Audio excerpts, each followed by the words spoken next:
En effet, la première raison de la servitude volontaire, c'est l'habitude.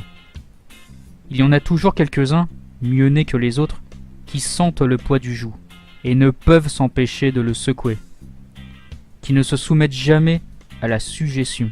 Et tel Ulysse, qui sur la mer et sur terre cherchait toujours à apercevoir la fumée de sa maison, ne cesse de penser à leurs privilèges naturels, de se souvenir de leurs prédécesseurs et de leur premier état. Ce sont eux qui, ayant l'entendement ou l'esprit clair et distinct, ne se contentent pas, comme la grossière populace, de regarder le bout de leur nez. Ils pensent encore à ce qu'il y a derrière et devant, et se remémorent le passé pour juger de l'avenir et pour apprécier le présent. Ce sont eux qui, ayant la tête bien faite, l'ont encore polie par l'étude et la connaissance. Ceux-là, même si la liberté était entièrement perdue et inaccessible en ce monde, l'imagineraient, la sentiraient en esprit et la savoureraient encore. De quelque manière qu'on la déguise, la servitude les dégoûte. La première raison pour laquelle les hommes servent de leur plein gré est qu'ils naissent serfs et sont élevés comme tels.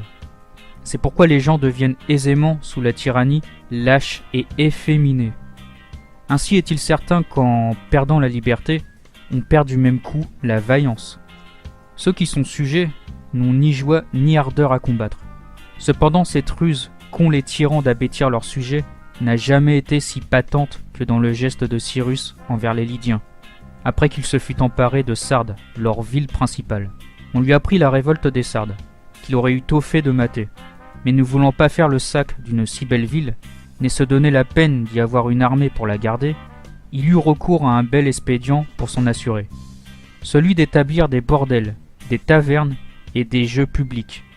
Après quoi il publia une ordonnance pour y amener les habitants.